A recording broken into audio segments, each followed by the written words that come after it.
Today we're going to have a lot of fun because I have one of the most interesting person in the SocialFi ecosystem.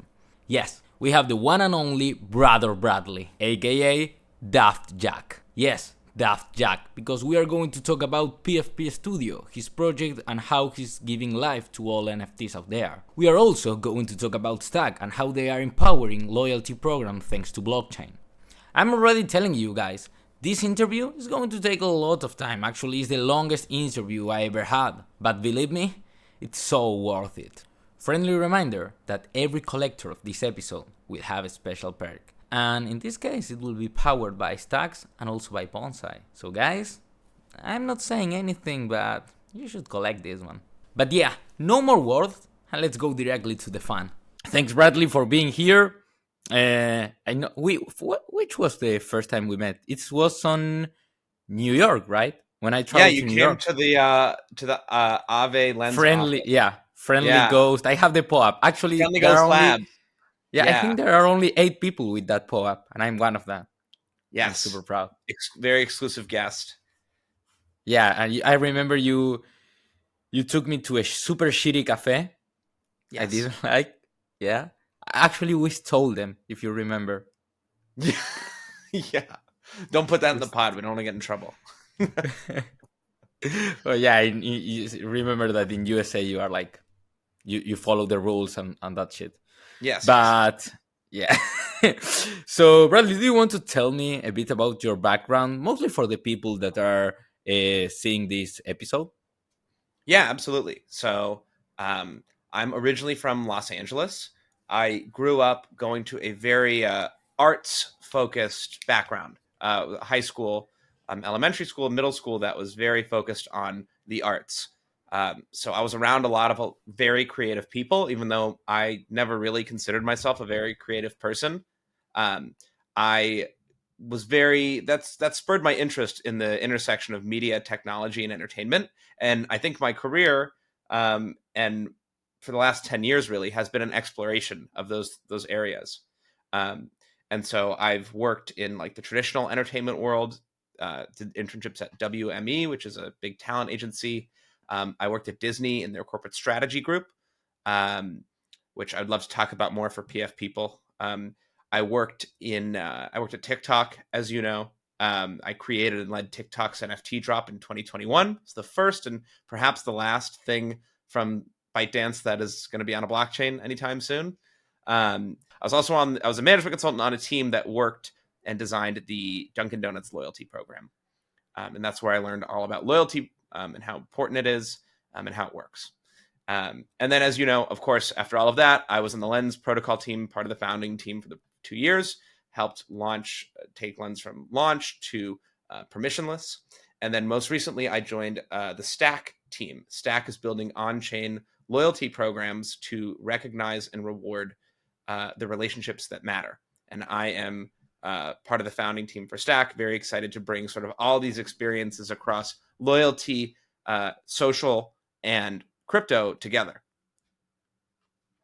Okay, that was a great intro, actually, and a lot of things I didn't know. I didn't know about Disney, and also I didn't know about Accenture. I was in Accenture also, but only 2 months. Yeah, 2 months. Then I leave. I didn't like it, so I can put that I was in Accenture technically. But yeah, I'm super interested about the TikTok career because all these social media stuff, decentralized SocialFi, and you actually were on TikTok. That is kind of, I don't know right now, but like a year ago was like the trending social media. It was the place to go viral. It's still like that. Yeah. I deleted TikTok. I deleted it on 2021. It's definitely still the dominant, and I think the dominant short form video user generated content platform. When I joined in, when was this? Midway through 2022, like the second half of 20, or not 20, what am I saying? Second half of 2020. And at that time, TikTok was growing very fast, but it was still people hadn't heard of it. And to put this differently, when I told my friends I was recruiting or I just accepted a role at TikTok, I got every joke in the book about teenagers dancing and I'm not serious and all the jokes you can think of. And this is at the time I was specifically on the distribution and product partnerships team. So we were really focused on pushing TikTok out into the world beyond the mobile device. There was a very common deal type we would do called preloads, where basically tech companies will pay like wireless carriers like AT&T and Verizon and the like, and they'll pay to have the app pre-downloaded onto like every new iPhone they sell, for example. And so when you buy a new iPhone, TikTok's already downloaded onto the device for you to open. And so at that time, some of these telcos were still like, why should we do this? Like, we've heard of you, but we don't really get it.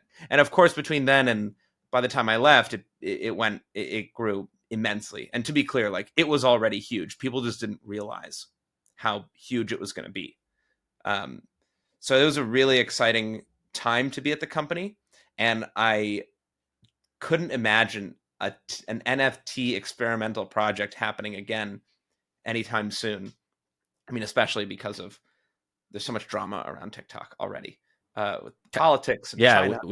with the USA, Yeah. China, it was Yeah. legal. I mean, not legal, but if USA is like, I believe from USA, and USA is like super hating on China, and TikTok was from China, it did it really happen? Like people actually bought iPhones with TikTok pre-downloaded, or it Yeah. never Yeah. happened? Yeah. No, that happened all the time. It's a very like common thing Okay. in tech. Yeah. Um, but yeah. And how was this NFT project you or your team launched on TikTok?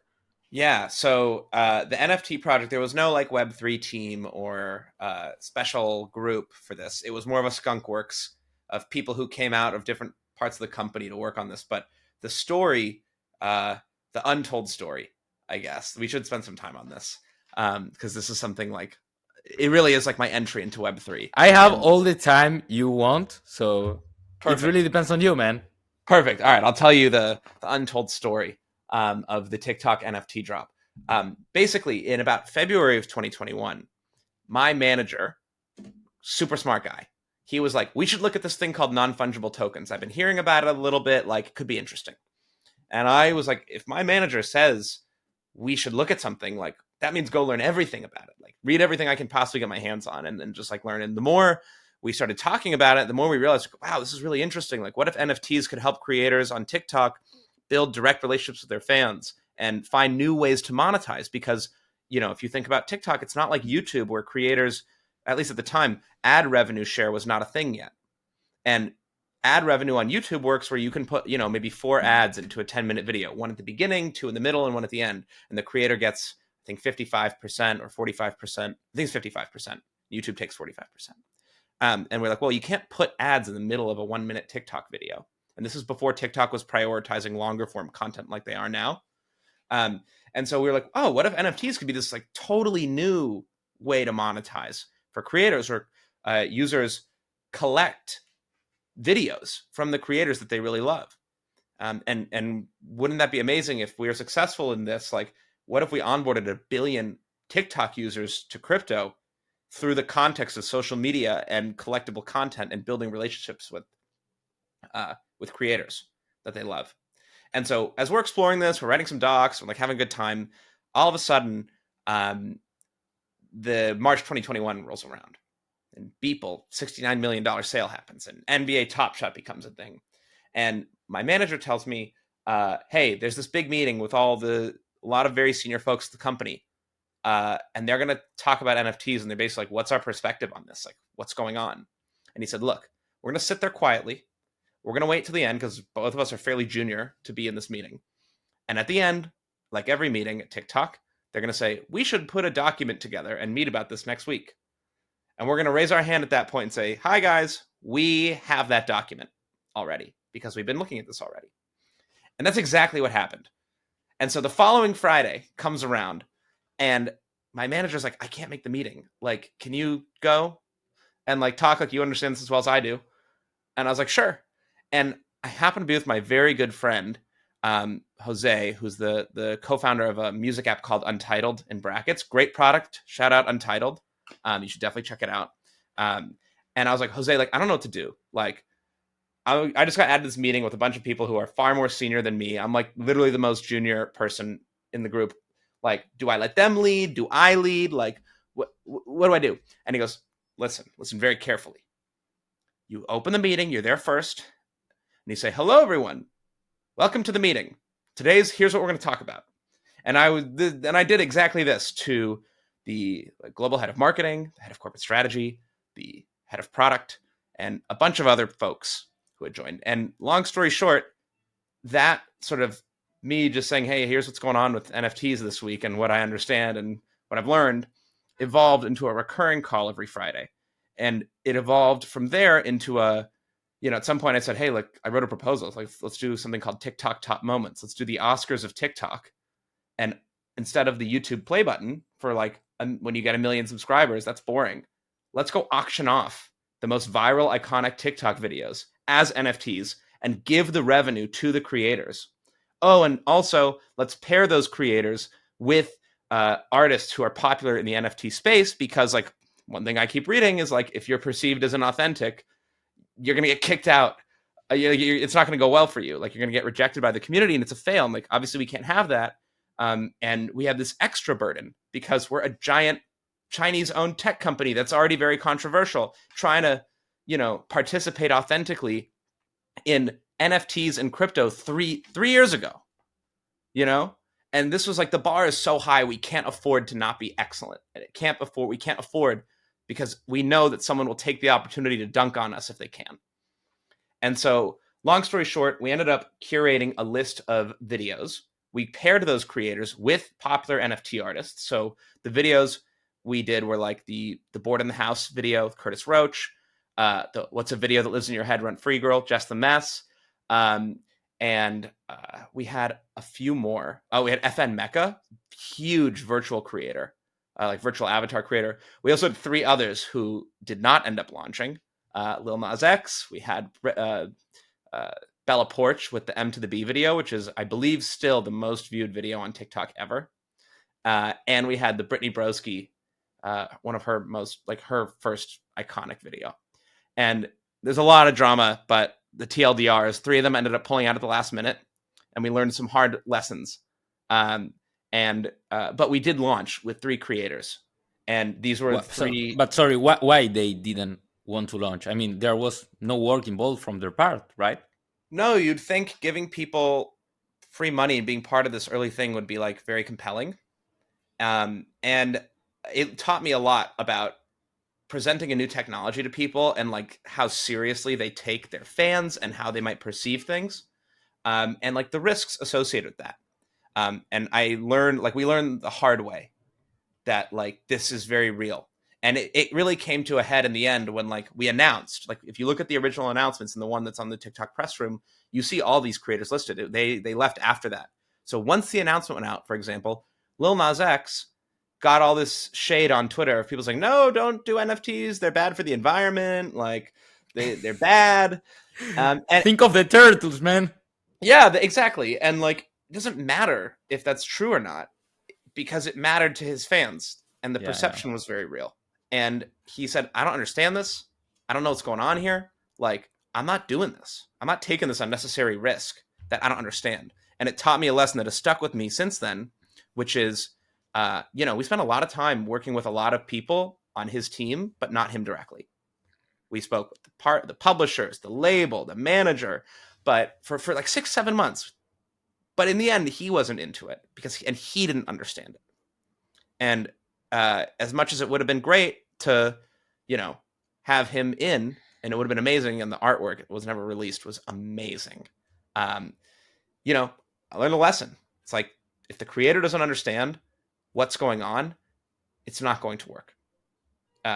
Rather, it's going to be very hard to succeed and deliver.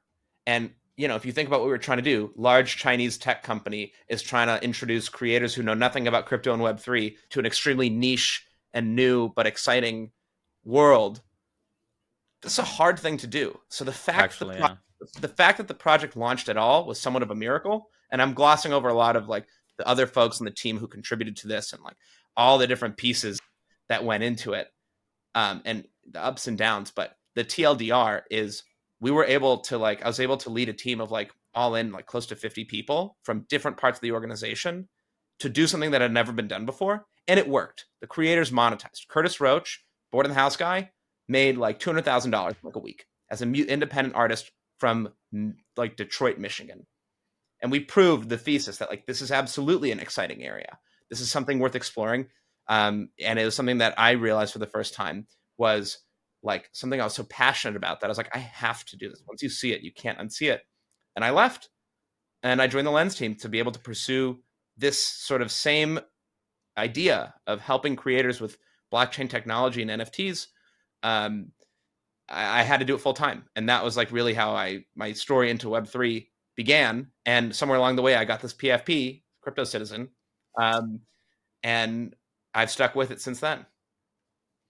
Okay. That was a great story. And I had too many questions. One of them is okay, they were making 200 per week on these NFTs. In one week. Yeah. In 1 week. But where does the money came from? I mean, of course, from the minting of the NFT, but where did you mint the NFT? There was a link on the TikTok. There was a button there. Okay, so how was the UX? So I mean, you can pull it up on the screen now. You can go to TikToktopmoments.com. It was powered by Immutable X. They did the drop. And yeah. TikTok didn't build any blockchain technology internally. It was really more of a marketing thing. And we put our marketing support behind it, but we didn't operate the drop itself. So you minted internally on the TikTok app? No. You go to a dedicated website. There was an auction for there were 3 one-of-ones, and each one of them there was also a limited edition of, I think there were mostly about 500 limited editions each. And the whole idea behind each of those, they served a different purpose. The one-of-one was to show creators this is the prized asset. This is the thing that you're going to try and monetize the most on. It's going to be an auction. Okay. Also, we're going to do a limited edition to show you and pair you with an artist to show you that A, derivative content is interesting. B, that this is not just about monetizing. It's also about identifying your super fans. So if someone is such a fan of you that they go and spend a couple $100 on one of 500 collectibles, that's a big deal. Now you know who this person is. You have a direct relationship with them. Whereas if you're just on TikTok, you don't really know, right? You get the aggregated or total metrics, but you don't get the specifics. And then finally, it was also to show that NFTs can also be something that tie to the real world and you can offer utility. And so we did 3 pairings. I'll talk about my two of my favorites. Actually, no, I liked all of them. They were so good. The board in the house one, we paired Curtis Roach with Coin Artist. And they together made an interactive NFT with Illustrator. Shout out Illustrator, who they made an interactive music. I think it was the first music NFT on Immutable, perhaps. Don't quote me on that. It was interactive. You could recreate the beat of the board in the house song, and if you did it, you unlocked something else. If you timed it perfectly, and then we paired the Gary V and Just the Mess, the What's Video Lives in Her Head Rent Free girl, with Michael Blau. He is an incredible artist, and he was super into the idea. Super, really fun to work with. And then the last one was maybe my favorite one, because we paired up FN Mecca, the virtual rapper. The creator behind FN Mecca is the biological brother in real life of Chris Lee from Artifact. And so I thought about, wow, isn't this an interesting story? You have one brother crushing it in TikTok with his virtual avatar rapper who has 10 million followers, 3 times the size of Lil Miquela's following. And his brother is the co-founder of Artifact, which is acquired by Nike right around then, and doing all this incredible stuff with NFTs. So you have these 2 brothers crushing it in different parts of the internet, and they're related IRL. The story's written itself. And so we had other pairings that were very exciting too, and I wish people could see them. And I forgot to mention one other part of the story. I completely forgot. We also had a 1-month-long museum exhibit about this whole project at the Museum of the Moving Image in Queens, New York. And so we were initially just going to do a party, or invite the creators and everyone who contributed and make a little moment out of it. But I was calling the Whitney Museum and the MoMA and like the Met and like all these different museums to try and see if like they would let us have an NFT auction in like a cool art institution for like a party. And most of them like laughed us out the door. They're like, we are not putting TikTok videos as like cultural artifacts alongside like a Jackson Pollock painting. Like, no way. But then we found the Museum of the Moving Image in Queens, New York. And they were like, oh, Okay. they're like, their whole thing is they're dedicated to the history of video. They had done a whole thing about Vine. They're like, we love this. This is amazing. Not only, Bime. yeah, they're like, not only do we like this for a party, we want to do a 1-month exhibit about it. And we want to invite guests to come and learn about NFTs and learn about TikTok and learn about these videos and these creators. And that is actually one of the only places where you can go and see that the creators who didn't end up launching with us, they were still part of that exhibit. And so it was really a special project. And if you look at it in total, it's like we did these one-of-ones, we did these limited editions, we had an IRL event where regular people could go experience it. And a fun stat that most people don't know, this was in the heat of COVID. This museum had seen much lower foot traffic.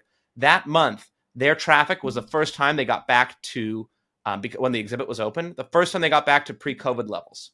And people were going 45 minutes out of their way to Queens, New York. It's not like middle Manhattan to go. Yeah, I know. It's a long way. Yeah. And so, like, while the project is largely unknown, and you can find a lot of drama about it online, which I encourage people to go read, in the end, I think it was really a success because it helped creators. It proved that this was a real area. TikTok did put something on the blockchain before a lot of other companies. And it helped me realize on a personal level how exciting it is to be in the driver's seat on something truly new and innovative. And it helped me realize that I thought it was going to be at TikTok for years and years and years.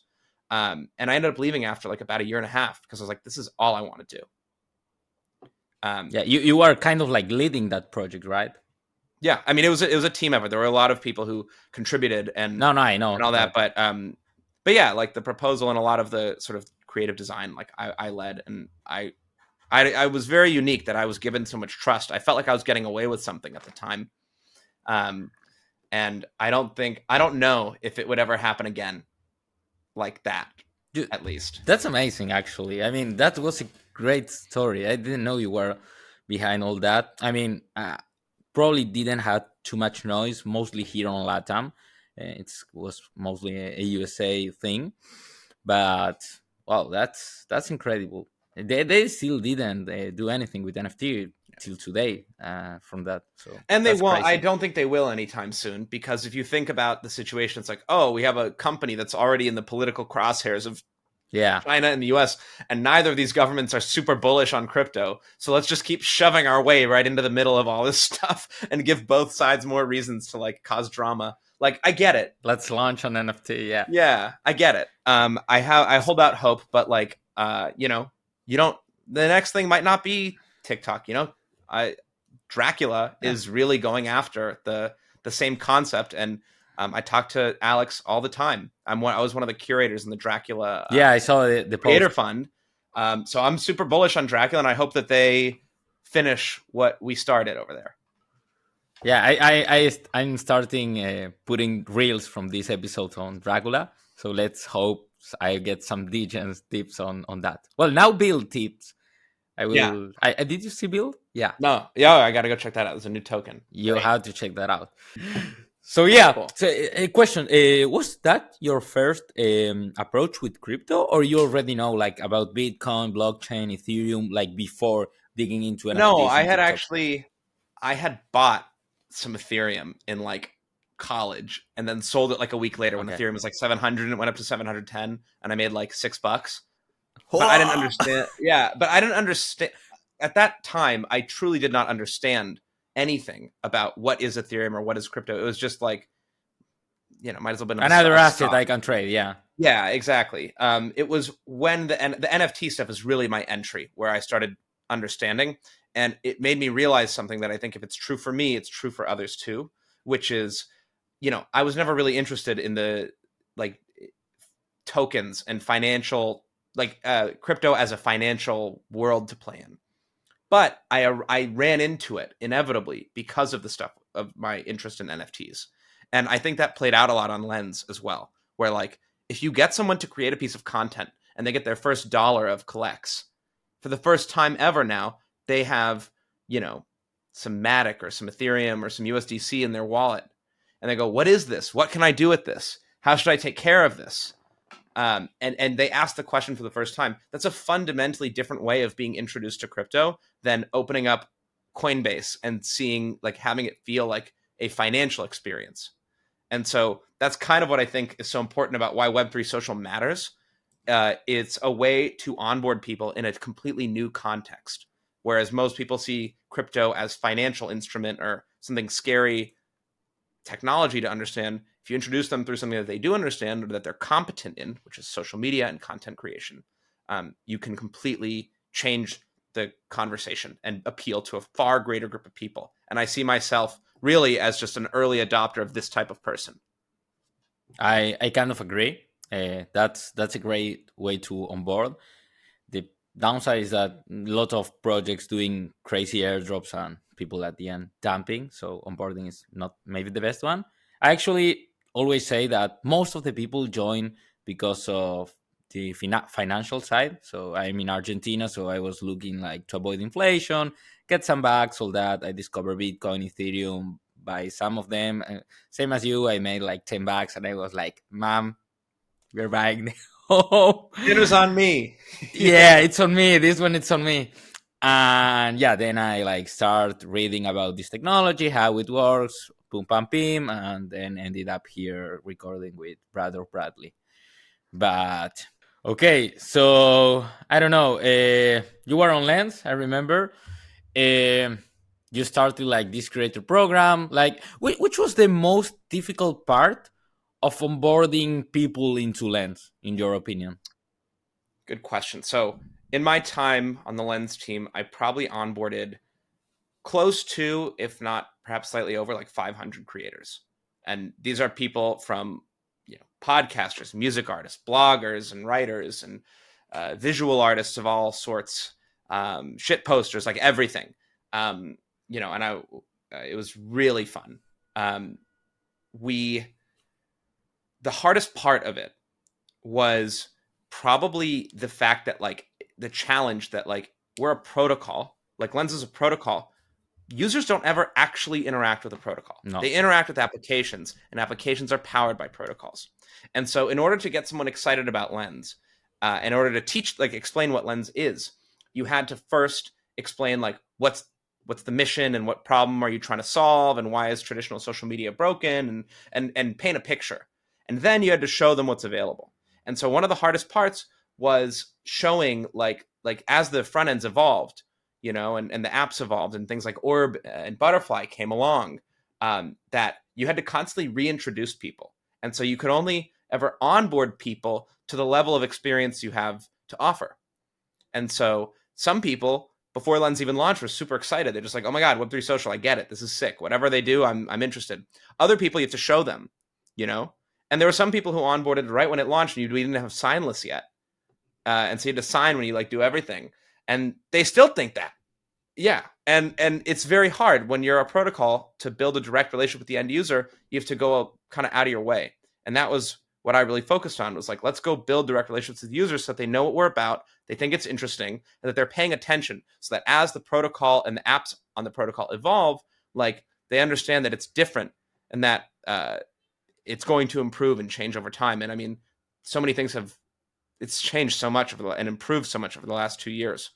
So that was really the hard part. Is like, you can get people really excited about a vision, but then the vision and the reality of delivering on that vision, like, there's a gap, right? Because you start and you have to grow and mature. Okay, that's nice. Yeah, I mean, there's always like, I remember we had like these creator calls every now and then, introducing like new features for creators. That's kind of cool. I mean, for me, it was like, I'm not coming to this because I already know that. But yeah, if you put on the feeds of people that came from traditional social media, it's like, okay, we need them to understand this so they can see how much they can monetize with this. So it's kind of interesting. So nice. Don't want to talk about too much about Lens because I mean all of our guests talk about that. But if you are still on Lens right now, What were you doing to onboard more users? It's a good question. Well, I mean, I would say I am still on Lens right now with PF People, and that actually is the answer. So maybe this is a good segue into that. But Okay. um, I had an idea. I learned about ERC 6551 like at the time the idea was created at ETH SF, San Francisco, in November 2022. I was there Okay. talking to Jaden and Benny from the Token Bound team. I guess it wasn't called the Token Bound team yet. It was Future Primitive Labs and still is. And I was constantly thinking like, okay, crypto. One of the biggest challenges all of consumer crypto has is people constantly compare the user experience to Web 2. And that means that they're bringing the expectations of Web 2 to Web 3. So fundamentally, we're asking people to give up certain features or performance and functionality, but they're getting like these new things like, collecting or transacting, peer to peer. And the whole idea for consumer crypto to win is that we have to achieve feature parity with what people have come to expect. Like that's table stakes. And the tiebreaker, the thing that gets people to try it, is all the stuff that makes Web3 unique. And until we get to that point, you're fundamentally asking people to give something to get something. And I thought, what are ways that we could reframe the context so it feels like something truly new?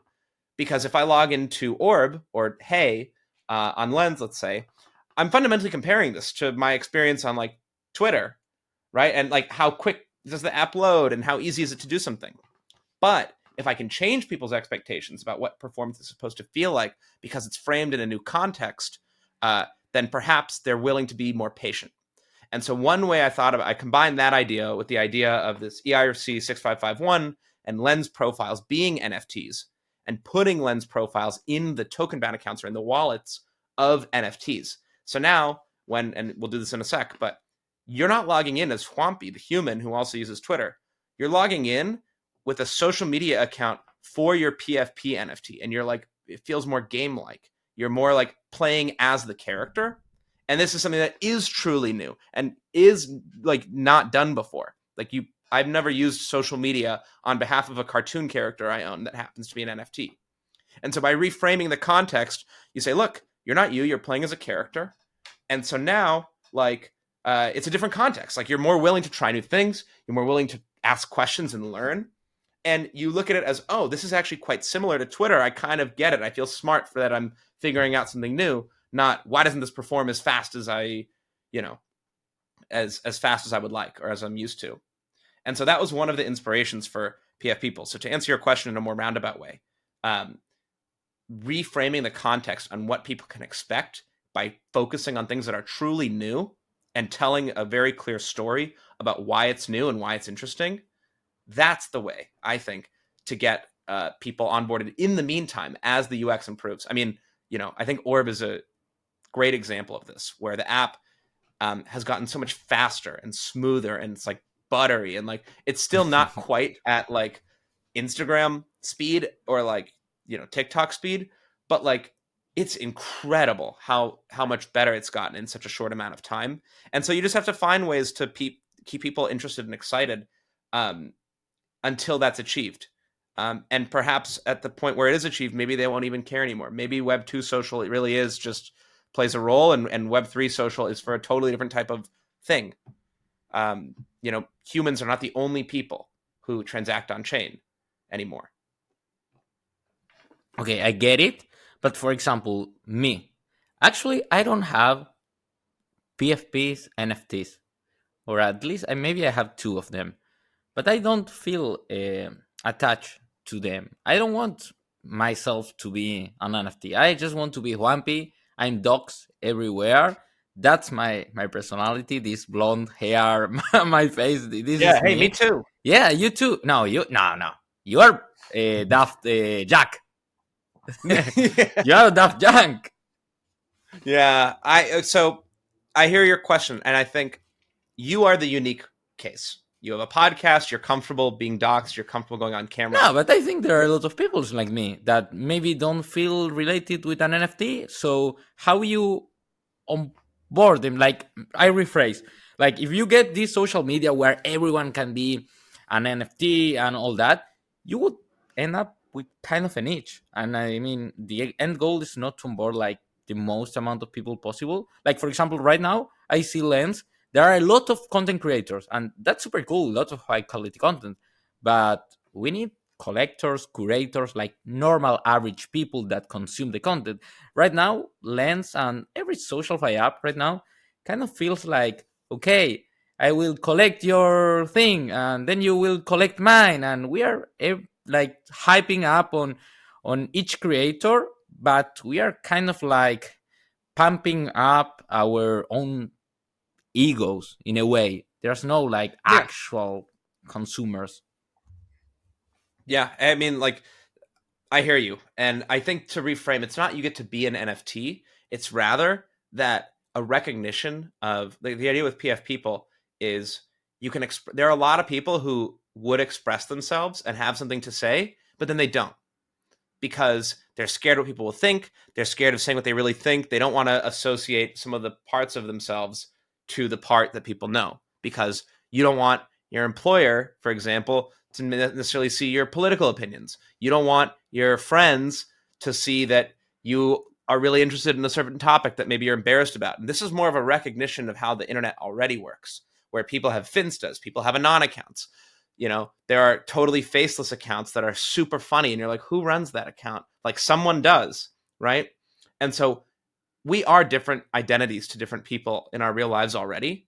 The idea of putting that into that piece of yourself intentionally into a specific character is a way, is a recognition of the fact that we already do this and to do it a little bit more intentionally. So I'll give a specific example. I was talking to Black Dave, and he was telling me this story. I hope he doesn't mind I'm sharing this.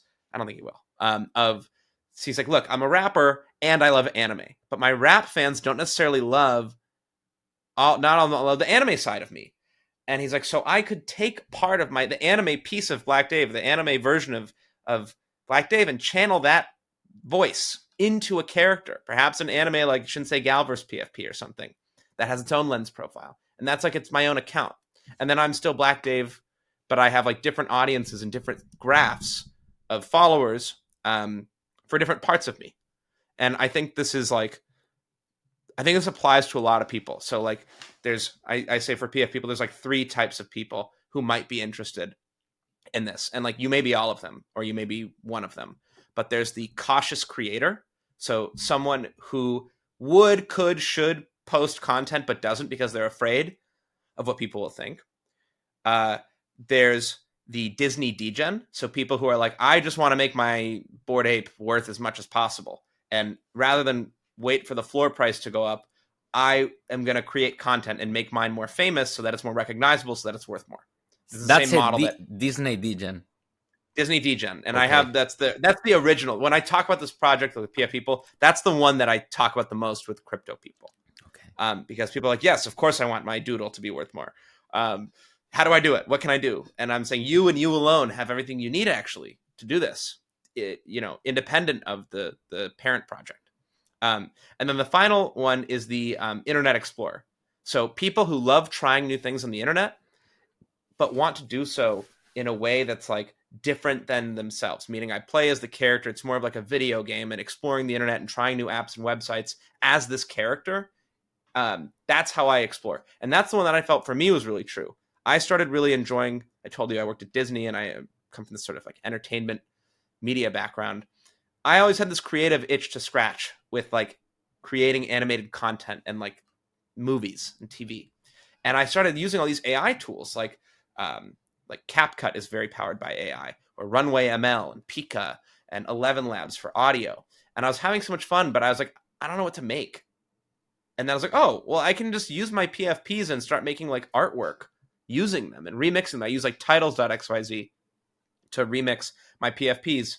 And I found that using the characters as a means to explore these new tools that were lowering the barrier to entry for like being creative was really exciting to me. And I thought, if I'm enjoying it this much, I know there are other people who are going to as well.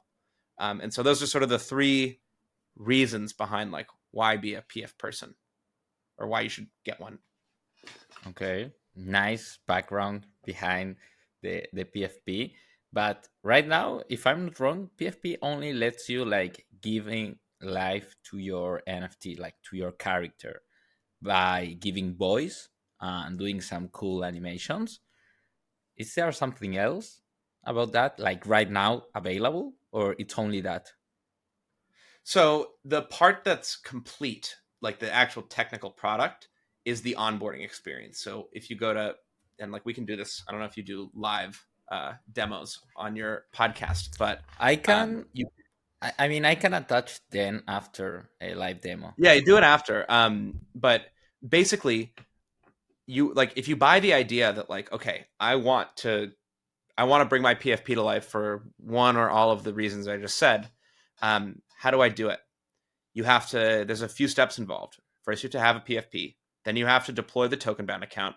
Then you have to go get the lens profile and the handle and put it in the token bound account. Then you have to delegate it to the wallet that owns it because you don't want to have to do login with NFT every time. And you have to do all these cross chain transactions. And before you know it, you're like, that's 10 steps. This is totally inaccessible to people, even if the end result is really exciting. And so the site abstracts pretty much all of that away. All you have to do going into the site is have the token bound account deployed, which is like a simple transaction at tokenbound.org. And, as we iterate on the site, we'll bake that in as well. But then what happens is you claim the lens profile. In one transaction, you do everything else. You mint the profile to the token bound account, like into the wallet of your PFP. And in that same transaction, it delegates the wallet that owns the PFP to control it and the wallet or the address that controls the signless feature on Lens. And so one transaction, now you're ready to go log into Hey or wherever else where token bound accounts are recognized with Profile Manager and start creating content. And so all of that work for a long time was just to make the onboarding experience like abstracting away the complexity. And now it's pretty damn smooth and accessible to still a crypto native crowd.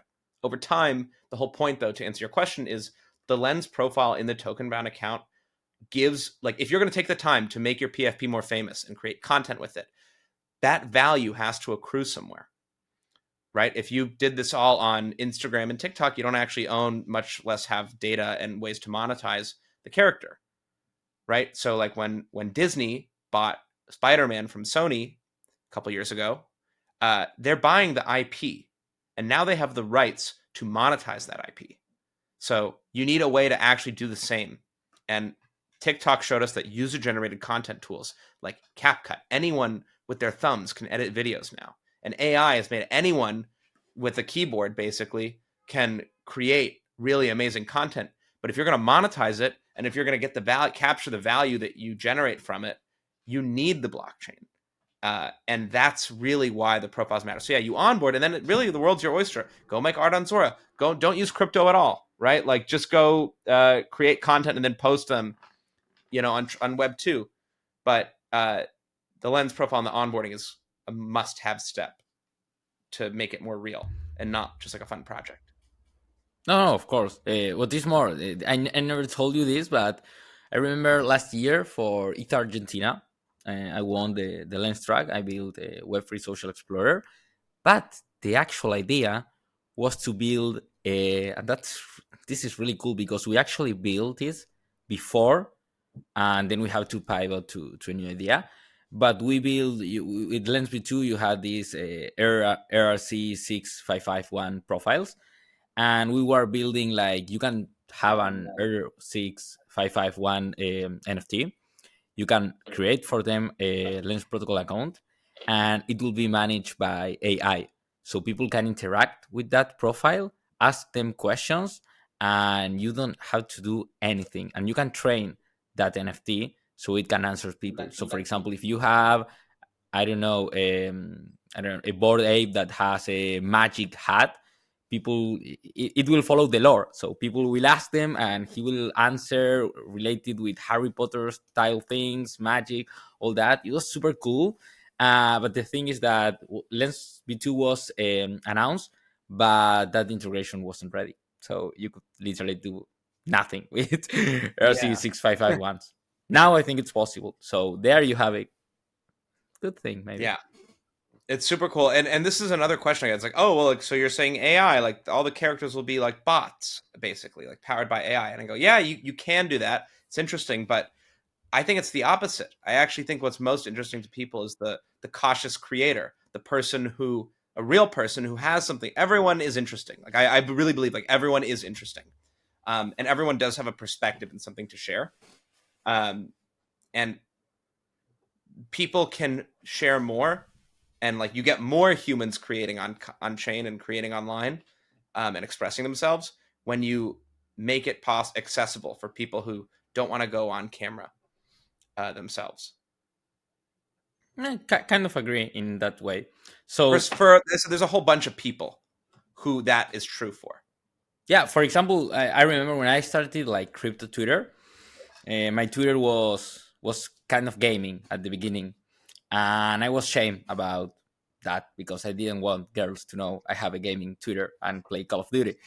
Yeah, And then I started tweeting about crypto, and I say, okay, this still gives me shame. So I started like blocking my friends and all that because I didn't want yeah, them to see the content.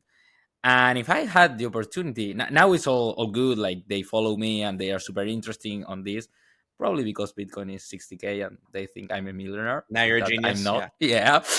Yeah. But if I had this opportunity of having like hide myself behind a character, that would be super, super helpful. Yeah. And you know, it's funny, TikTok, so much of what I have a hot take, which is TikTok is the most decentralized, centralized social media. Okay.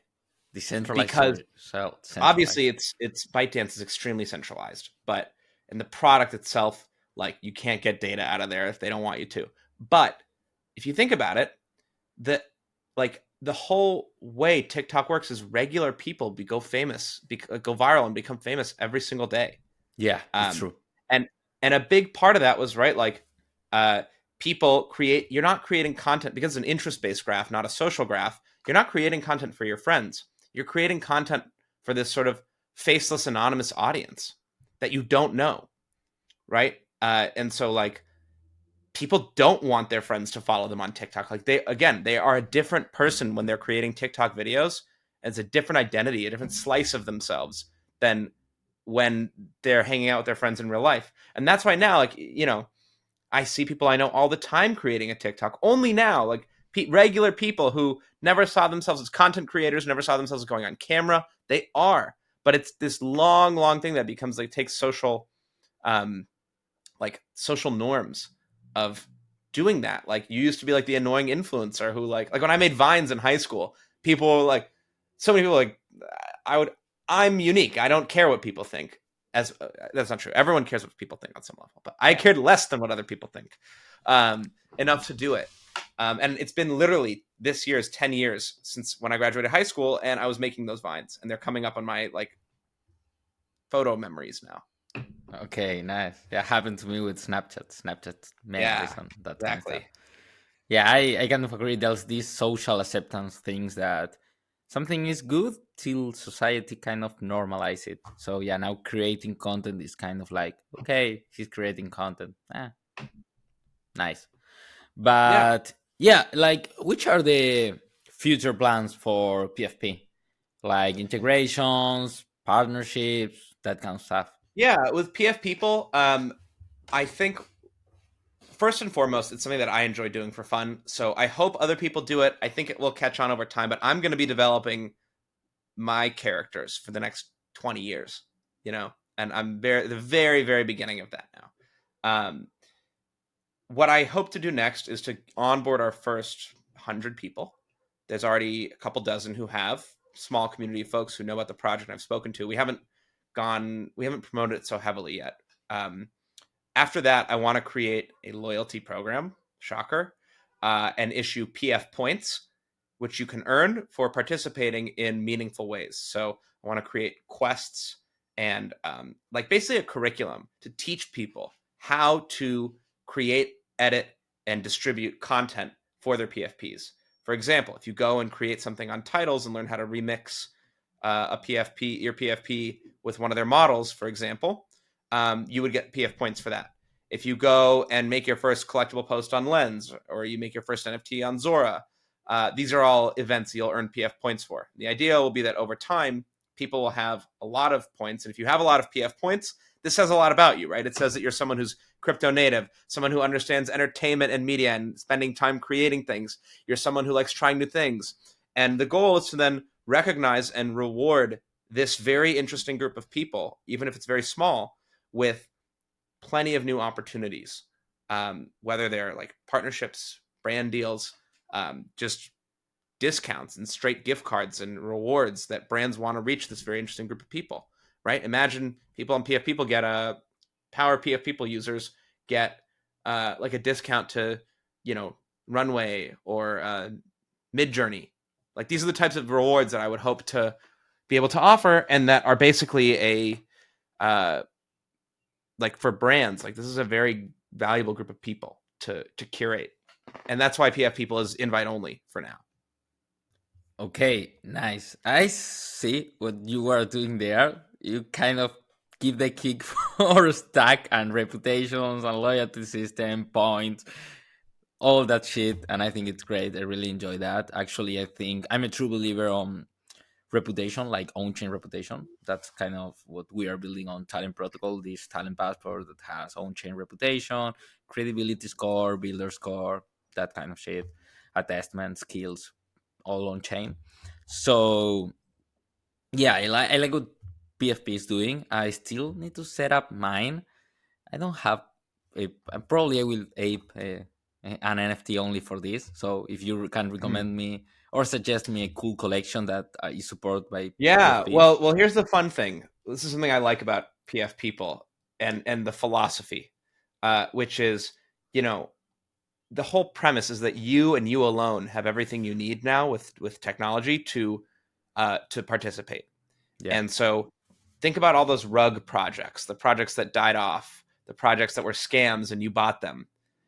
This is an opportunity at redemption, right? Because you can go and take a project with a PFU with an artwork that you liked at one point and that you were at one point emotionally excited about, like, invested in, it's and kind say, of look, like Stockholm syndrome in a yeah, way. yeah. You're like, these people did me dirty, and screw them. I'm gonna go take my one I have, or my however many, and I'm gonna spend time to make this individual one famous. And this individual, the collection may be worthless, but this one has a whole life and history on chain, and this one is worth something.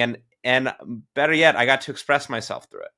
Um, and so I think, like, some people say, oh, NFTs are dead, PFPs are over. I look at it very differently. I see it as the greatest sale on intellectual property ever. There's literally millions of, primitives for future cartoon characters that could be brought to life. And like the fact that a Shinsei Galvez PFP is like 50, $60 right now is insane to me, because that whole collection, they have their own model to generate images, which you can go use on Titles or in their Discord. You can use on Titles even if you don't have one. That's why I'm shouting them out. They have they're all rigged for VTubing, like the face tracking. That is something that's usually costs thousands of dollars, and you can get a really high quality one.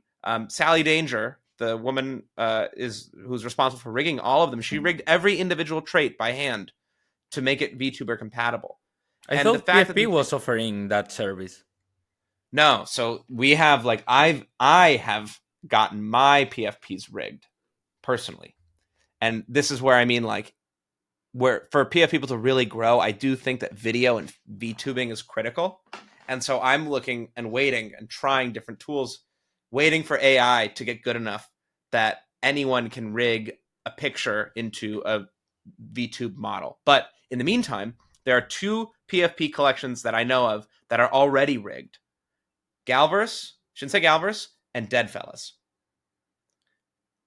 And so you can go do that with those, or you can like pay an animator, like I have done, to rig the characters for you. Okay, that's interesting. And which is the most use cases for that? Like doing videos, right? Like live streaming. I saw a lot of Twitch streamers using that. It's kind of Yeah, it's cool. huge with Yeah. Twitch. I think of it like I'm basically my own one-man animation studio. Like I am my own Disney. Okay. You like But Disney. with You mention it yeah, all the time. I'm my own Disney, but with the tooling of TikTok. So I'm trying to combine my knowledge of and experience with both to bring the best of both worlds. And that's why I call it, like, the first piece I ever wrote about this is called Degen meets Disney. It's an article that. Yeah, it's a mirror blog I wrote called Degen Okay, meets Disney, introducing the PFP as a new type of creator. nice, awesome.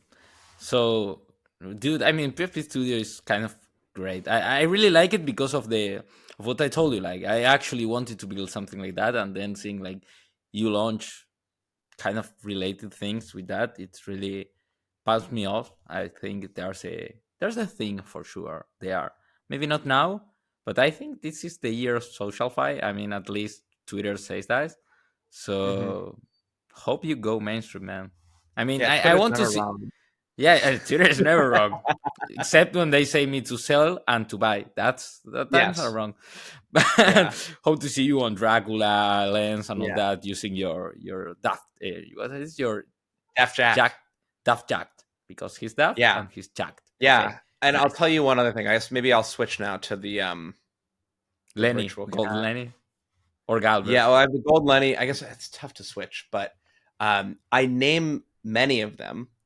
I have this list from high school that I'm not kidding. My friends know, called the Great Names List. These are real people who exist, who I've heard about, or I haven't met them usually.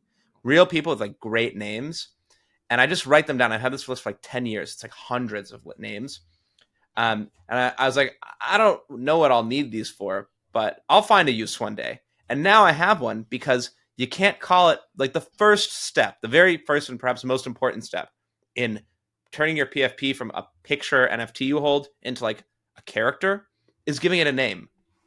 And people don't necessarily have names. So I have this like supply of names that people can choose from. So I have, like, my Sapien is now Danny Macaroon. The Galvers PFPs actually already are named. They're very unique in that way. They're one of the few collections that like give the characters names. But like, if you've Bored Ape 123, you got to give it a name. Like, that's the first thing you do when you draw when you create a new animated character. You give it a name. This is what it looks like. This is their superpower. If it's like a comic book superhero, the name is so important. And that's why in the onboarding experience, like, that's the most important step, is giving it a name. And what you're really doing is minting the lens profile with the handle. Yeah, I think that it's something Abara is doing nice. Like Rooney, the ghost, Lenny, the whatever Mm-hmm. that shit that monster is, and and yeah, I don't know if it's a plant or whatever that he's there. And yeah, I think that's super interesting, super gamified. But yeah, you're super into loyalty programs, rewards, all that kind of stuff. Stack. Actually, you are working on Stack right now full time, if I'm not wrong. Like That's PFP is like correct. your night and weekends kind of project. Yes. And what is a Stack? I mean, yeah, rewards, loyalty, Starbuck points, all that kind of shit. What's happening with Stack? Like, how is Stack related with that Yeah. stuff? What are you Okay. doing as stuff? What are you So, building? great question. So it's very simple, and it might not seem sexy, but it actually is pretty cool. So Stack, we build on-chain loyalty programs as a service, and our goal is to help recognize and reward the relationships that matter. And so people don't think that much about loyalty programs that often, even though most people are a member of typically more than one. Loyalty programs are not just points. They're not just coupons. They're not any of these like little pieces. What loyalty is really about is about building, managing, deepening, and growing relationships with users or customers. So if you're Starbucks or Dunkin' Donuts, you have a relationship. You're in a relationship as a brand with your customers. If you are a social app builder, you are in a relationship with your users. If you're a blockchain, you're in a relationship with all the apps that are building on your blockchain, and by extension, all of the developers, all of the users, and everyone in between.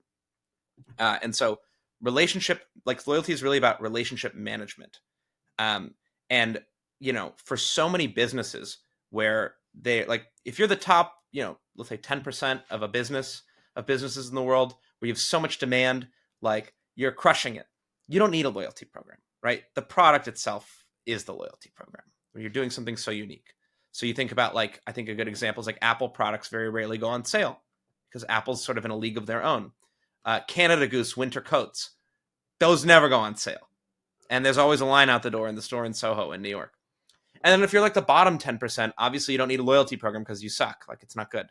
But there's this big middle of the curve where you have something, but you're not strong enough to stand alone. Or rather, you have something great, but it's a commodity, meaning there's a lot of other choices or other versions of that product around. And so the relationship with the brand and the community that you can command, that is what counts. And so for so many there's so many businesses that live or die, and meaning stay in business or go out of business, by the few incremental visits or transactions or dollars that are the difference between surviving and not surviving. And loyalty programs can play a really important role for all these types of businesses. The problem is that loyalty programs have remained inaccessible to these types of businesses for a very long time. And that's really for two primary reasons. There's more, but these are two reasons that matter a lot.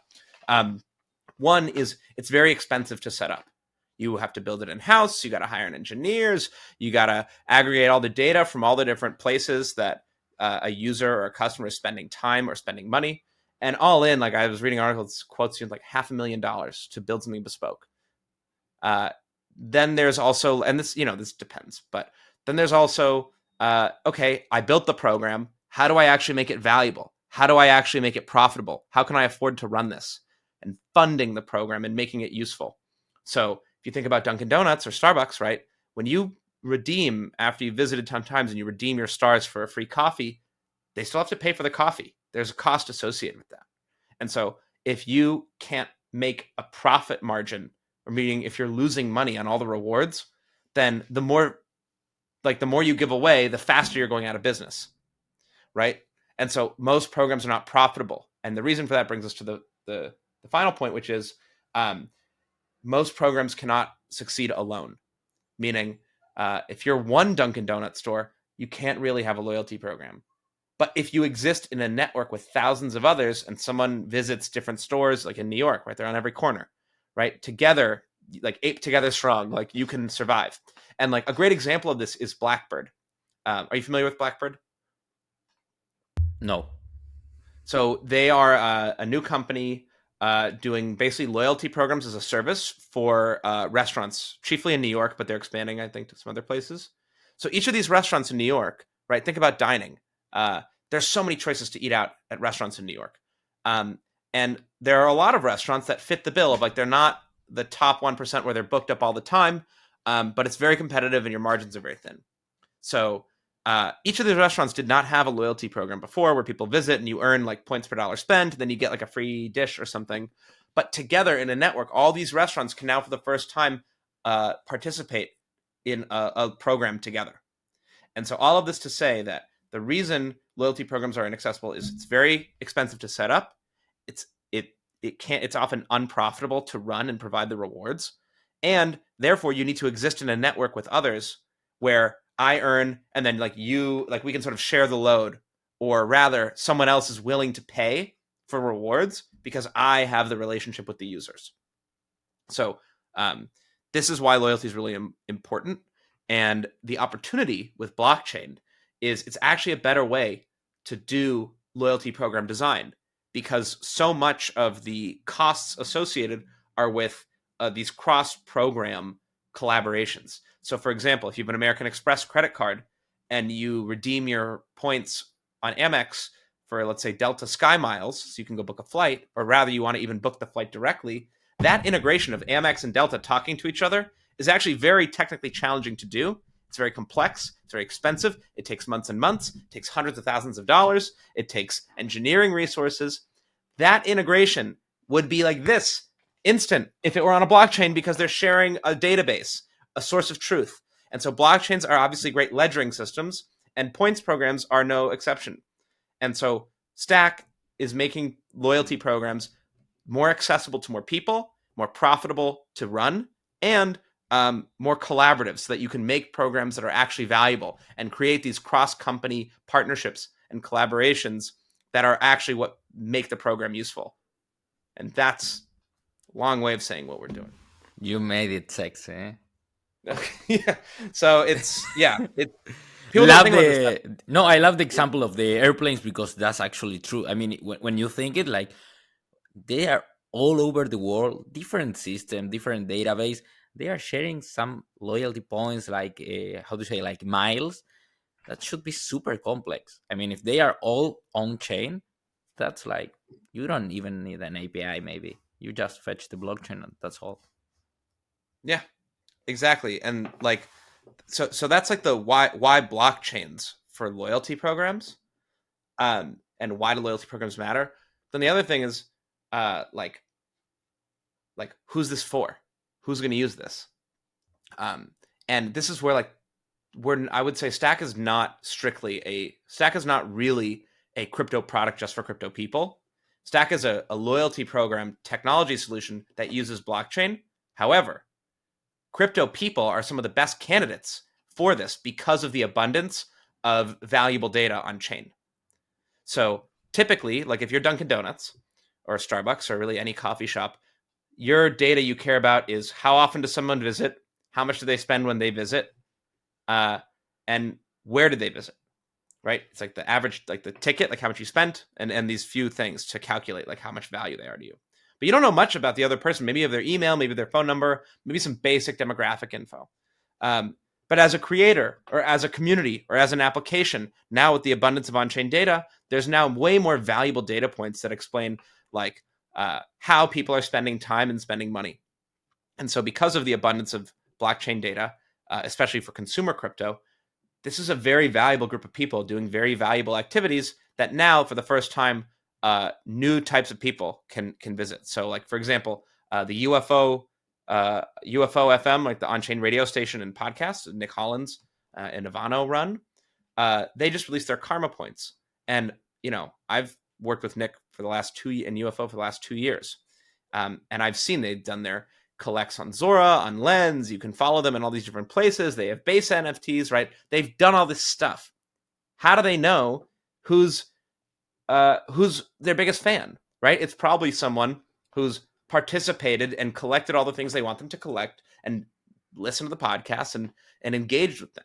And now, for the first time, we were able to help them get a picture, at least part of a picture, the beginning of a picture of who all these people are. So we aggregated all this data from all these different sources and assigned points to them, put it all together, uploaded it to Stack, and said, oh, wow, of these 42,000 people, like, here's my top 1,000.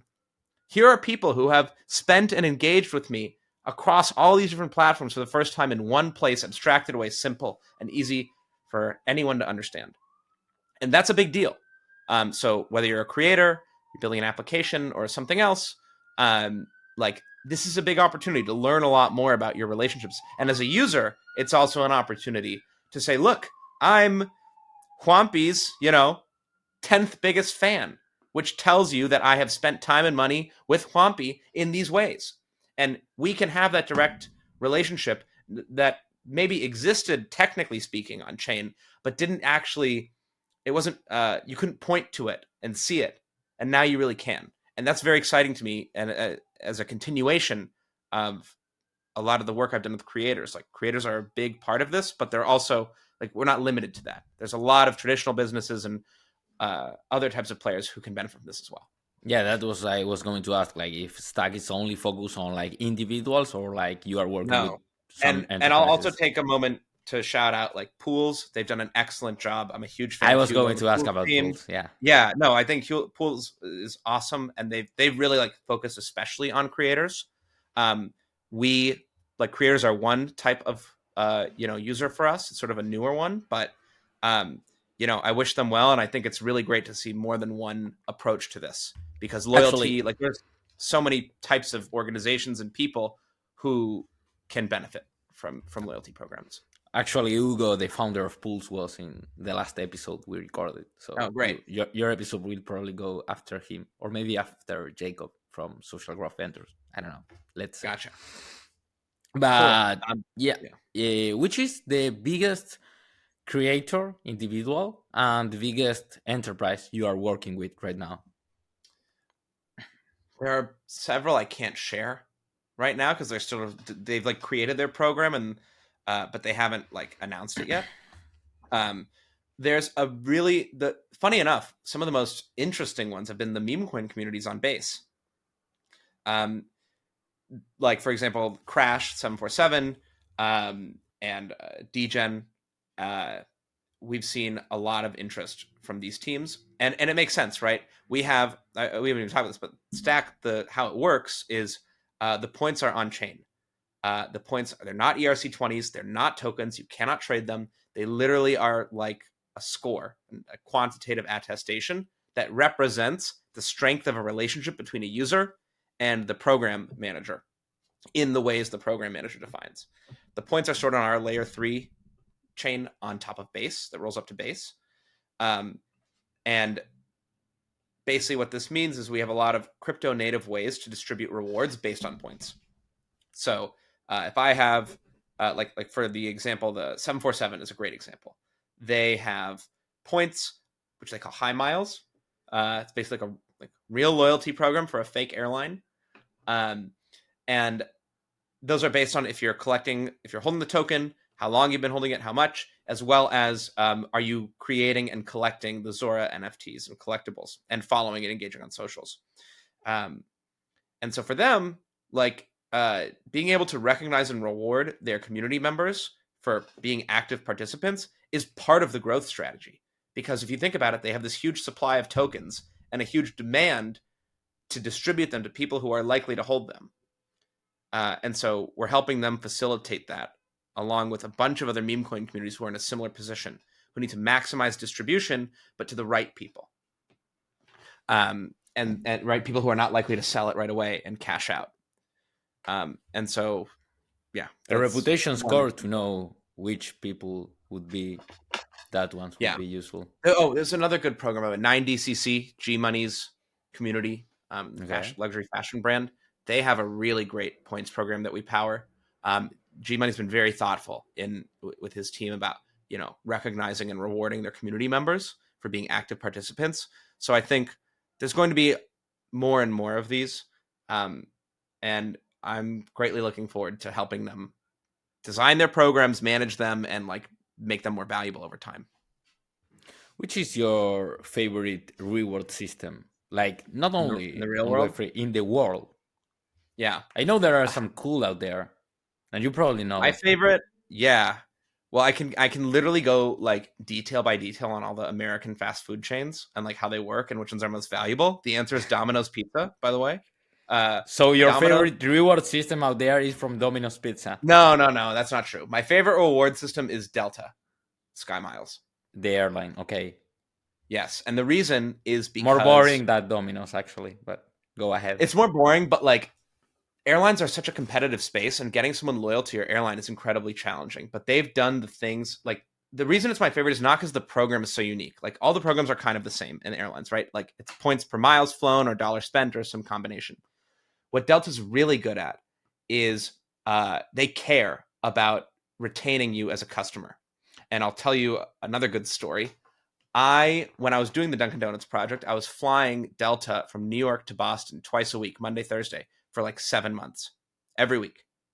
So I accrued 100,000 Delta miles in a very short amount of time.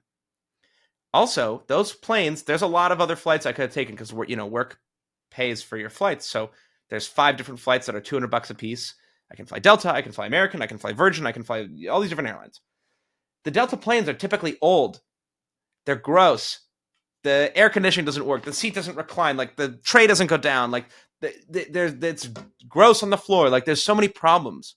And so over that time of accruing 100,000 miles, I would call and talk to customer support and complain, saying, look, guys, like my philosophy is like, look, I'm the consumer. All right. I have a choice. I can go on Virgin. They have newer planes.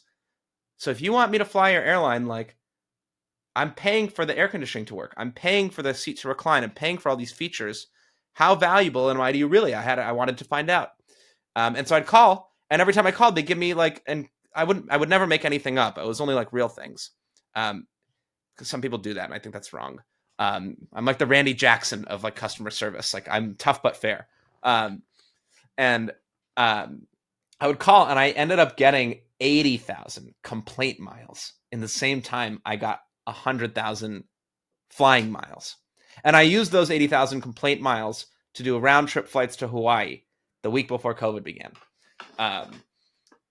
And so the reason I like Delta the most is because, Because I'm you not were the able easiest to person, game it. because they really clearly value me. They prove that they really value retaining me. They could say, no, screw you. Like, you've called too many times, but they're like, nope, you're unhappy. This is a real issue. And a lot of them, they were like, real things. And I think this is kind of why I see myself as, again, like the representative of the end consumer. Because like we as consumers are doing the valuable thing. We work very hard for our dollars, especially today. And brands, like we're the ones with the power, and we forget this. We are the ones who get to choose who we fly with, where we shop, what we eat, where we live. We are the ones who have the leverage, and brands sometimes trick us into forgetting that. But like we are the thing that we're the ones who provide the. If you're on social, like we're the ones who provide the attention and create the content. We're the ones who spend money. So we deserve to be treated well, and we deserve as consumers to be recognized and rewarded for being loyal and for choosing them over the others. Aim of who wants me the most. Nice. I was expecting like a super complex gamified system you were going to explain. But interesting to know that your favorite reward system is actually the ones that care about the customer. That makes sense. I mean, at the end of the day, reward system. Yeah. It Yeah. focus on I am in a customer. relationship with Delta. I am hard on Delta. I hold Delta You to still using account. Delta? Of course. Since Okay. then, yeah, I hold them to account. I'm tough on them. I take time to call, and they care enough, at How least. big is your bag? How big is your bag My of Delta, Delta? yeah, people don't talk about this. People don't talk about their like points bags enough. They only talk about their token bags. My Delta bags right now they're kind of low because I've been redeeming them for flights. But at one point You they were quite dump high. all your points. Yeah, I spend them. I use them. I put them to good use. My goal is to try and never have to pay for a vacation myself, like out of cash. I try and use all the miles and the credit cards too. Oh, and sorry, one other thing I like about Delta, they do these really good partnerships. So they have a partnership with Lyft. So every time I take a Lyft, every dollar I spend on Lyft, I get miles for Delta Sky Miles. And when I take rides to and from the airport, I get double. And I thought I assume that. this is a great partnership. This is something that I, as a person, actually value. And as soon as I learned about that partnership, I stopped taking Ubers basically because I want my Delta miles so much that I'll take lifts. And so this is the part I was saying about partnerships really make these programs more valuable. You say, like, I've completely changed my behavior. I've dropped off on Uber and I've skyrocketed on my rides on Lyft because of one good partnership. Okay, they are doing it great because you are literally spending your money on Lyft. That was the goal, and you are still spending your money on Delta. So that's a great example. Still, I think you are not the average user. You are I'm a bit of a some freak. steps ahead. I'm a Yeah, bit of a freak, but I'm fighting the good fight on behalf of the average consumer, and you are fighting on getting behalf the of your rewards. dollars or your Argentinian You are peso. getting. Oh, and actually, I'm super curious on this. Why do you think a tokenized a program from Starbucks failed? With Odyssey, yeah, that's a good question. So like Starbucks was an early adopter of blockchain with Polygon a couple years ago. They had that Odyssey program, and um, I looked at the program. I didn't actually use it that much, and I think the fact I didn't use it is kind of the point. It was very disconnected from the core business. It wasn't like every time, like, yeah, you could unlock some things, but it wasn't truly like Starbucks rewards where you're earning all the time for every visit and then you're using them to unlock things, right? Like you get some like coffee collectibles, I think, but it was more of like a side project that they were exploring, not let's actually use blockchain to power our whole like Starbucks rewards. And that's kind of the truth with, I think, a lot of this, like our industry is you and I are very excited about the potential of the technology and what's being used, but a lot of success might look like the technology gets adopted and no one even knows that they're using it. And like that's kind of how I think loyalty will go too. Like it's fancy middleware that's valuable. Like for example, if with Stack you make the infra for Starbucks, like you partner with Starbucks, you provide your Stack.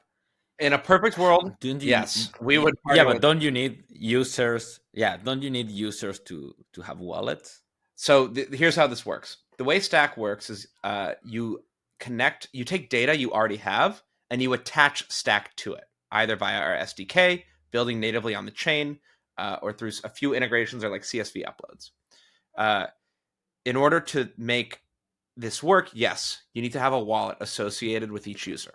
Now, with tools like Privy and others, like account abstraction, this will be solved where people won't necessarily know they have a wallet, but they do. Um, and so you will be able to, you can now associate like typical traditional credentials with a wallet. Um, but yeah, that is part of it. But for example, if I'm already a Starbucks user, like I already provide the email, Right. and So they they could create a integrate wallet this. for you, and Okay, in that's theory, also I yeah. want to ask. No need for me to create another account or No, no, no, no, nothing. no. If you know, the stretch goal is to redesign Dunkin' Donuts loyalty program again, and get them to use Stack, and be able to do all these cool new things, reduce their costs, more partnerships, etc. Um, Okay, yeah. so I'm literally Starbucks boss. Uh, You have 2 minutes right now to say me why I need to integrate stacks. you're the Starbucks guy? I go, hey Starbucks, Yeah, I'm the Starbucks guy. you guys 5 years ago were the darling, your stock, the darling of the coffee and like quick service restaurant world. Your stock was popping off. Everyone was so bullish. Now, your loyalty program, which used to be one of the most celebrated, is not. Dunkin' Donuts was just announced as the best loyalty program, which is true, like by many reports. Moreover, your costs to manage this program are only going to continue to grow as it becomes more complex. How much are you spending right now, Juan B. Schultz?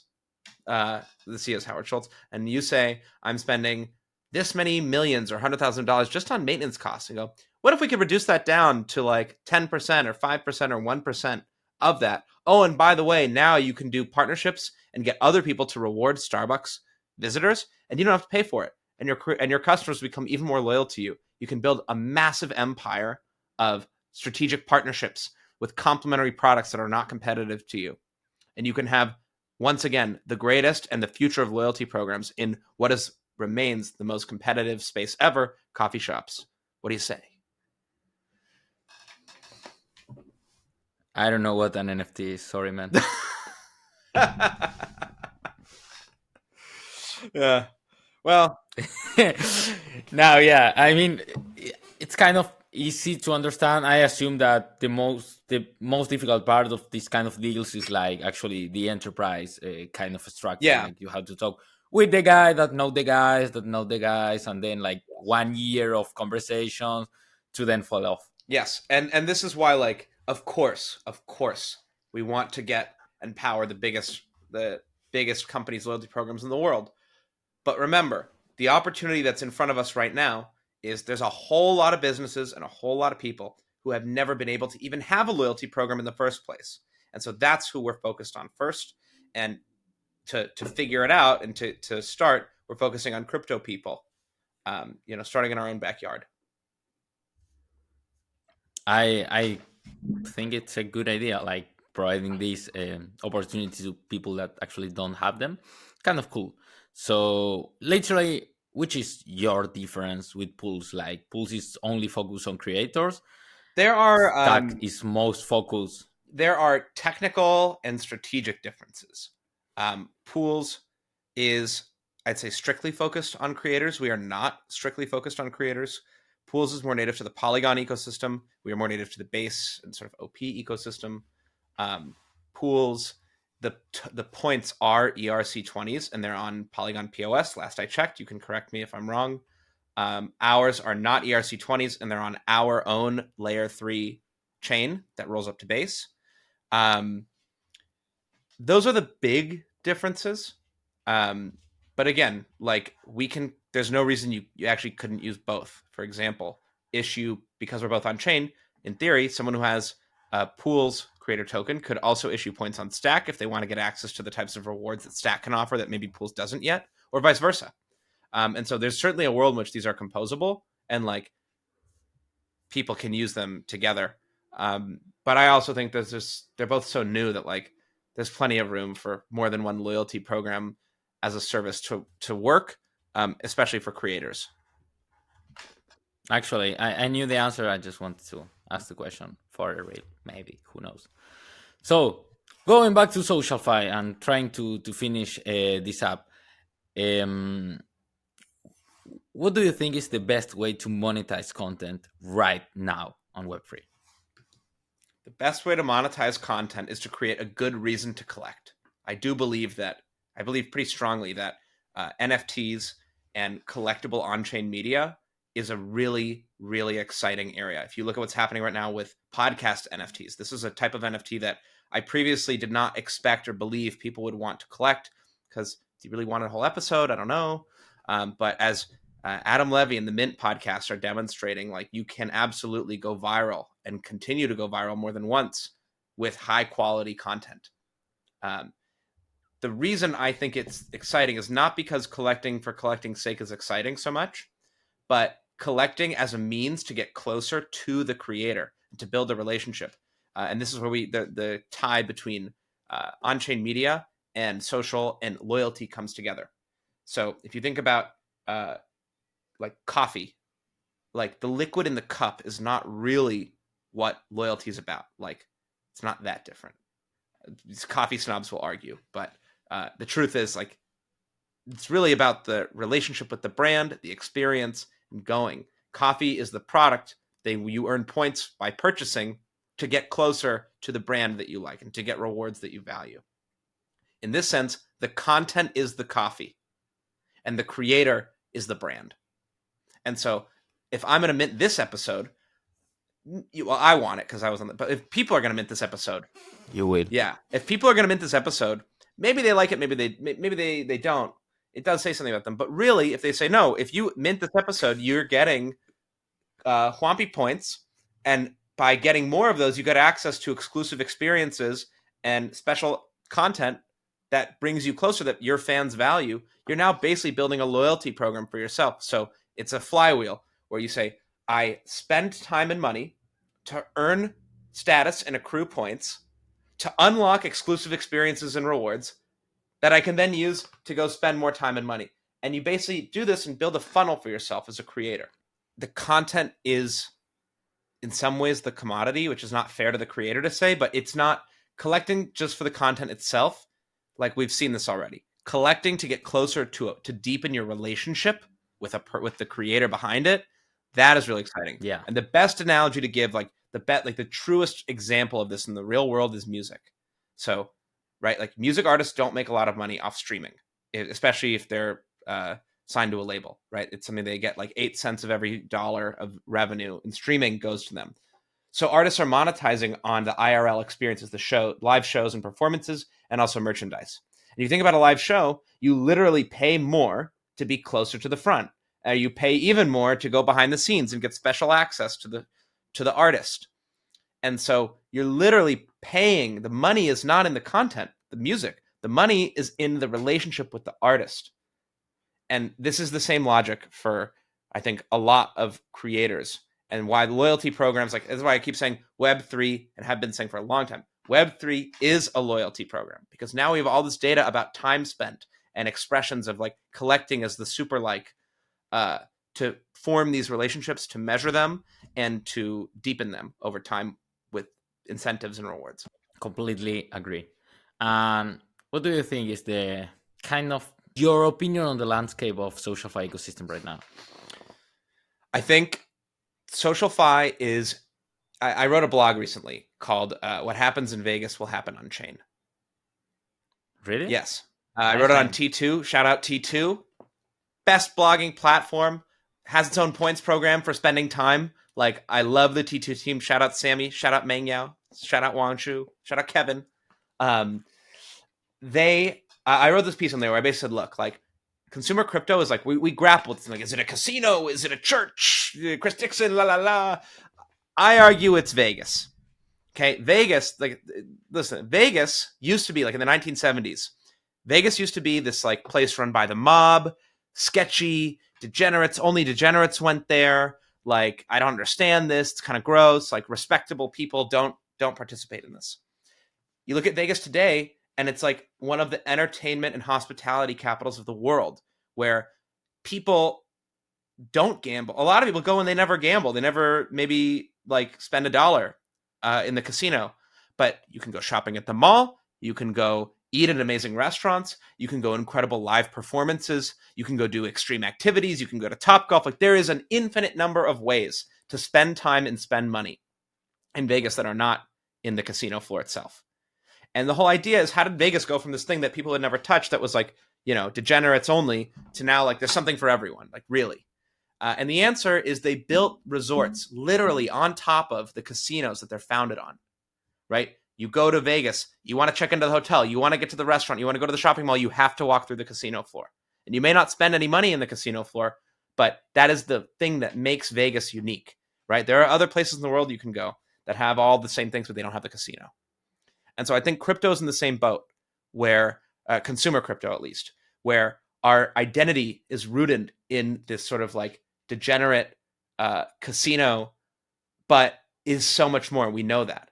And so this analogy between the casino and the church is partially correct, because it's really the casino, the church, and the resort. And by the way, people forget there's a lot of churches in Las Vegas. So uh, my view is that SocialFi, consumer crypto, Web3 social, all these topics, we are in the midst of going from 1970s Vegas to modern day Vegas. And so long as we can reconcile our own identity and our own understanding of like what's happening, I think we'll be okay. There's always going to be the casino. There's always going to be the degenerates. There's also going to be a lot of other stuff. And it's not one or the other. Like, they're going to coexist. And it's just a matter of how. Okay, I agree with you. I think crypto social, it's going to be super, super cool. Like, cool people want to be on crypto social. I would never expect it for you to mention church and casinos multiple times on this explanation. Well, we'll see. We'll definitely we'll see over time, but I'm incredibly excited about it, and I think I've changed my own Yeah. view. I used to be very anti casino games, and now I realize, no, they have an important role to play. And I also think what meme coins, like especially Degen, has showed us is that if you let people earn tokens, like they earn them for doing things, um, you again change the context. Meaning, I am someone who was never speculating on a bonding curve, and then I get Degen that I earned, and now I can use it in Dracula because they put the casino literally right next to the resort, like meaning the social app where you're watching the videos, right? And now I'm playing with like Good house one. money. I'm playing with like house poker chips, not money. So I'm down to try new behaviors that I would have never done otherwise. And so this is where, like, someone who is only there to shop might play one hand of blackjack, and someone who's at the casino might go check out what else is going on. And this is where I think the future exists, is in this like crossover. I have a similar opinion. This that I actually hated like degens and farmers because I was never one. Maybe I was jealous that they weren't earning thousands and thousands of dollars because of farming and airdrops and all that kind of stuff, and I was alone with my Bitcoin. I missed Ethereum, but along I continue on my jobs and exploring, interacting with communities, clients, users, all that.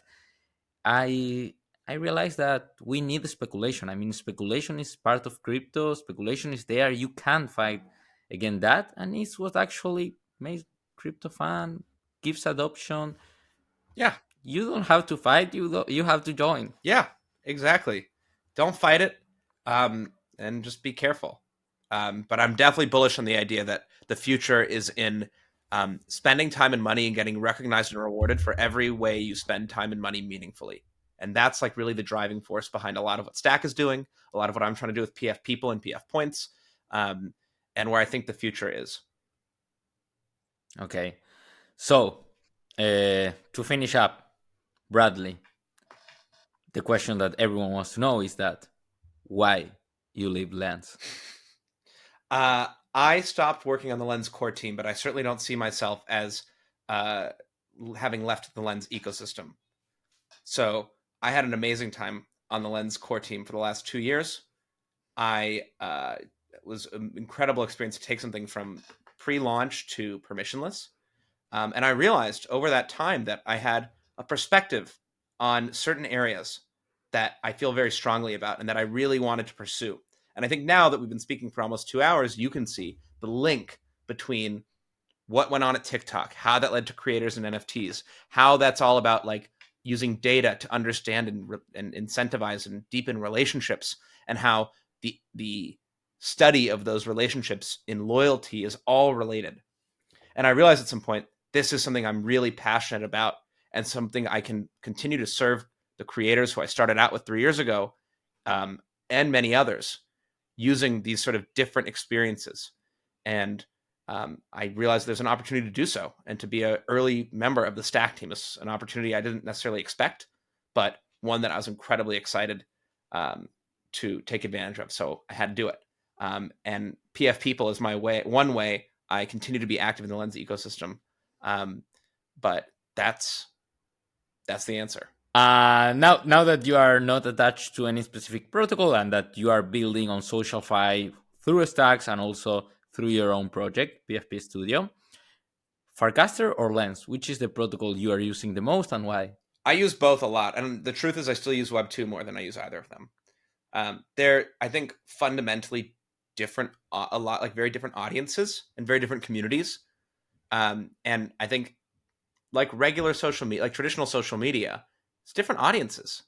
So people should feel comfortable trying everything, using everything. It's all so early. It's all overall quite small as a collective whole. Um, when I'm using Farcaster, it's a different crowd with different interests. So there's no shame in that. It's not about one being better than the other. Each one has different technical architectures. They have different merits, and different areas to improve. And so while that might sound like a politically neutral answer, it's the answer I believe. Awesome. Yeah, to be honest, I kind of feel the same. Like I use Farcaster for certain things, I use Lens Protocol for certain things, I use Twitter for certain things, and there are things that I use both, like the three of them. So yeah, that's the nice thing about social media. You can play with your audience and you can adapt your content through them. That's actually super cool. Sora now integrated Lens, so now you can post on Sora. Actually, Sora will become their own social graph in a way. So kind of cool. With Zora, I was on a panel at the Cornell Blockchain Summit a couple weeks ago, and Degens, the co-founder of Zora, was on the panel as well. And he described Zora as a social network. And he said collecting, how he explained it to this audience, was like a super like.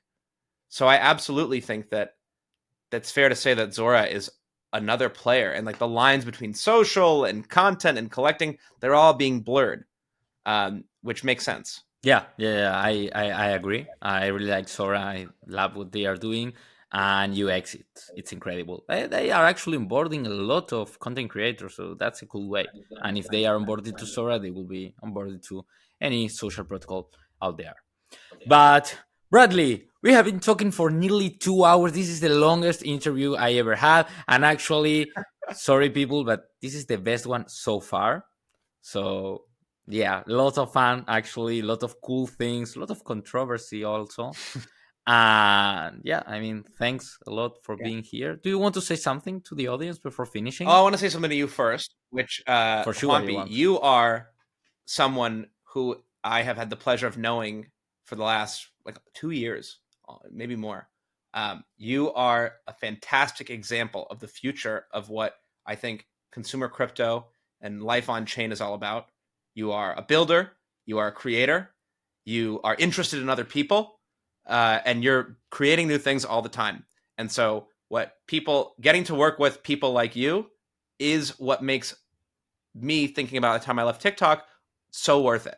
So thank you for having me. Thank you for being a great early contributor to so many different things. Thank you for having me on the pod. And I want your listeners to know that about you. So I guess that's my message. That this, like, I'm bullish on Juanpi. You're going to be around for a very long time. You're a young guy. and I am extremely bullish. So whenever Huampi has your own loyalty program, I will be one of the people who hopefully has the most points. Awesome. Thank you a lot, man. Probably, I don't know. I feel compromised to launch my own stack You should do loyalty it. programs now. That would be really cool. So, yeah, Bradley, again, thanks for being here. See you in the next one, guys.